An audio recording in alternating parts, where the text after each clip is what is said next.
Hi, this is Professor Rujo Moreno with some notes on Chapter 1, Learning Objective 1. It starts off by looking at this concept of standard of living. And standard of living is often put into a definition of, are we able to have enough of the necessities, even some of the comforts and luxuries of life that we might desire? Standard of living is often put side by side with quality of life.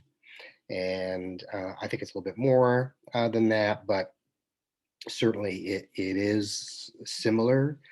The access you have to education, to good jobs, to um, uh, to public facilities, to entertainment, to healthcare facilities, hospitals, doctors, recreational facilities, educational facilities, etc. Your general area provides considerably a good measure of your quality of life, and thus has an impact on your standard of living. Um, how much does it cost to live there and get those necessities and comforts is another question. Some parts that we live in a part of the country where it's a high cost of living. And so some of us, even though we may have access to lots of things, may not be able to take full advantage of all of it because it costs much to get the necessities, and it costs thus much more to buy some of those comforts and luxuries. So it is one of those issues that is pretty broad, but you should be aware of the issue of standard of living. One thing that's really had a profound impact on a lot of people's standard of living is what they call the two income family. And basically, it really started in the 70s, where um, instead of it being nice that, well, at that time, your spouse worked, if she was it was a woman, because most women were home with child rearing, and if they did work, they didn't work very much. So this idea really kind of came with certain liberalizations. Birth control pill made a huge cultural impact. Um, and so women ventured out of the house. The divorce rate went up uh, uh, with changes in divorce laws, and and basically everything sort of changed. There was a significant influx of full time employment for women, and for those that were still married, the family gained two incomes, and the benefits of two incomes is you have up to twice as much money coming in. And if you have that much more money coming into your family, you can buy a lot of stuff than someone who is your neighbor who only one person is working and the other is home. So this had some benefits because families were able to rely on two incomes instead of one, but it also had drawbacks for society. One big one is actually the cost of housing because there's only so many houses in the economy. And if you want to live in a certain place, supply and demand. You start outbidding each other for the prices of the house. And that's why we've seen such high increases in the prices of housing over time. And much of that was driven by these families who had two earners who can simply outbid a family who only had one earner. If you only have one earner, you can only afford so much of a house. But if you have two earners, now you can afford that much bigger of a house. And think about it from the developer's perspective. If you're a real estate developer and you had a chance to build houses, what are you going to do? Build small houses for these one earner income families? No, there's not much profit in a small house, more profit in a big house. So let's build larger houses for these two income families and charge three, $400,000. And that's basically what they did. And that's basically been the trend. It really accelerated in the 80s, 90s. And of course, you see it now in some of the newer neighborhoods. These are all very high price homes, and it's meant for people who are in these two income families, basically. Okay, so more on that a little bit later. Let's take a look at this idea of propensity to consume. This is an important concept, that it's an economic concept, but it applies in finance. Basically, how much of your earnings is being used to buy the things you need, and how much is left over for savings. So the portion or the percentage of the amount you're spending on to buy things you need, that's your propensity to consume. And so if you have $100 and you need to spend 95 of those $100 to buy things you need, and you can only save $5 of the $100, well, then your propensity to consume is 95%, 95 over 100, 95%. So this is how we calculate, and you'll be asked to do the same thing with your homework. Now, it's interesting because this is, as you say, spent on needs, as your book indicates, but we live in an economy that loves advertising. Right? We're very advertising friendly. Everything we see is advertisement. And so when you're exposed to as much advertising as we are, as Americans are, there's an effort to confuse you. And what that means is they want to make sure that you need their particular set of clothing, right, with their logo on it.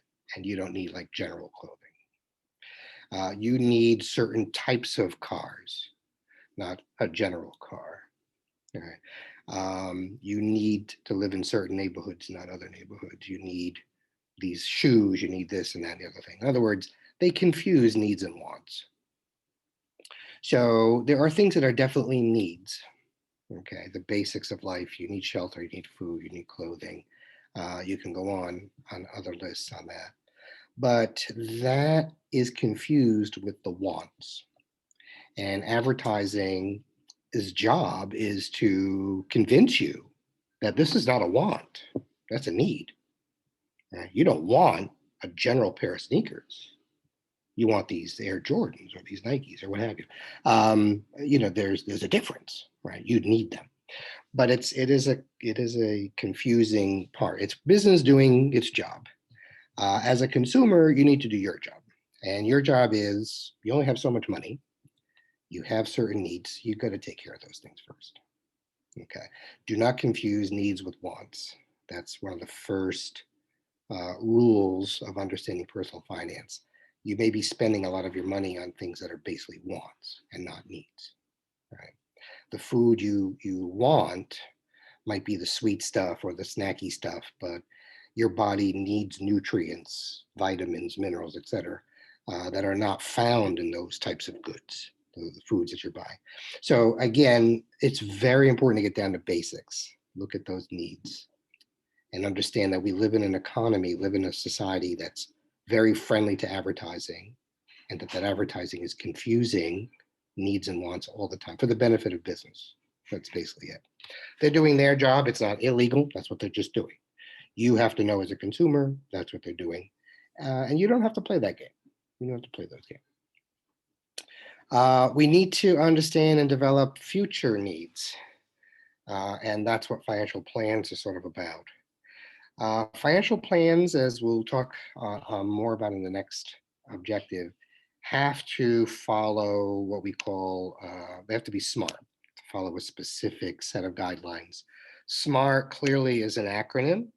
SMART is for specific, measurable, attainable, realistic, and timely.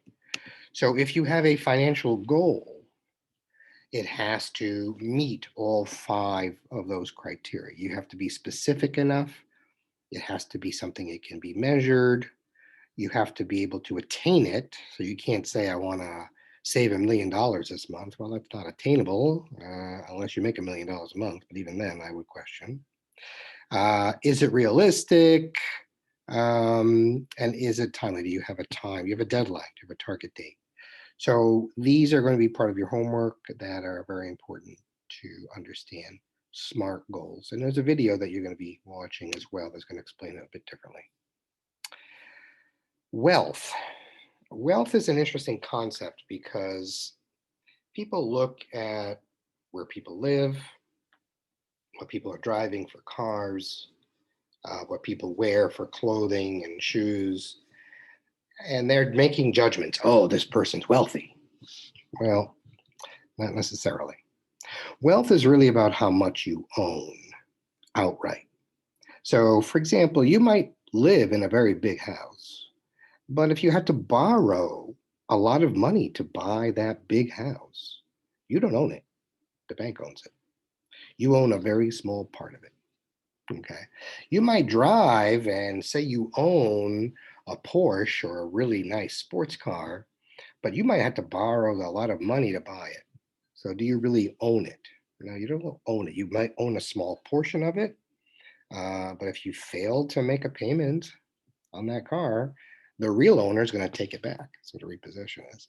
So, ownership is really what wealth is about. And ownership free and clear. You own it, nobody else does. No one else can touch it. That is really the hallmark of wealth is the ownership you have clear and outright. Wealth consists of a couple of different what we call assets. Financial assets, so things that are that you own that are financial in nature, your savings accounts, your CDs, stocks, bonds, mutual funds. Um, those are financial assets. Financial assets are normally defined as something we call earning assets because when you have even a savings account or stocks, bonds, mutual funds, the reason you have those is to earn money on them.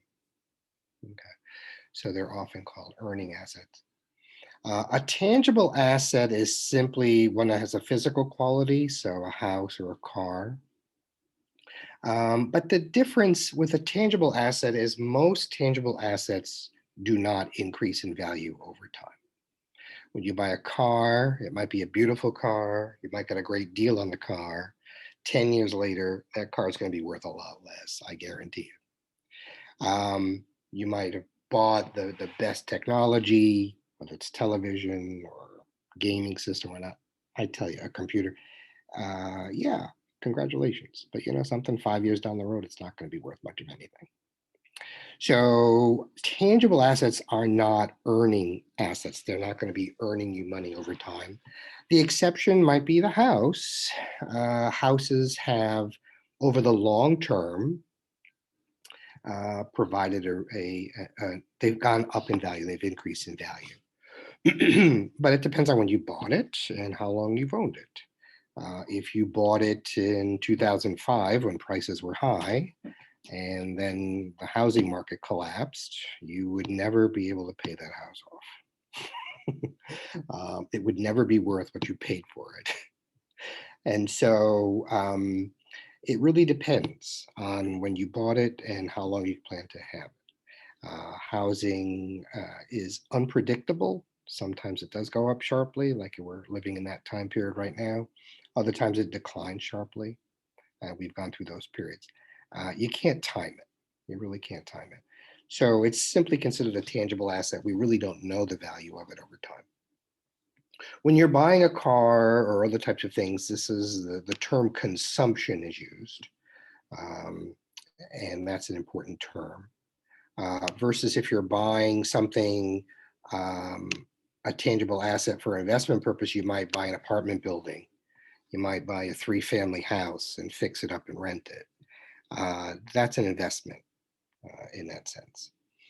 But that's really important to know the difference there. And your book has a chart about how Americans are doing in general. The numbers are based on 2016, 2017 numbers. In terms of income, if you look at all families, the median, to get that middle number in a row of numbers. So if you have numbers 1, 2, 3, 4, 5, the one smack dab in the middle is the median. So the number 3 would be the median because it's right in the middle of those. So, we're talking about $52,700, and this is for a family income. That's not a ton of money to start with. So let's just put it that way. Um, what are families worth? Again, that's how much of the stuff that they actually own outright, not the amount of assets they have, but the amount they actually own of those assets. That's the worth. A little less than $100,000. So most people, if they have some wealth, it's just some. $100,000 is not a ton of money. Okay. Where is the worth for most people? Well, the home is where most of low and middle income people are making um, their biggest asset, the house. And so, if you have a house, for most families, that's the biggest source of their wealth, is their house, their value in their house. Um, that's different from everybody. If you don't have a house, and you want most of your worth might be in your investments, stocks, bonds, mutual funds, retirement funds, other types of things. Um, and so it's going to change and be different for everybody. Okay. So just some things to know and be aware of as you take your quiz.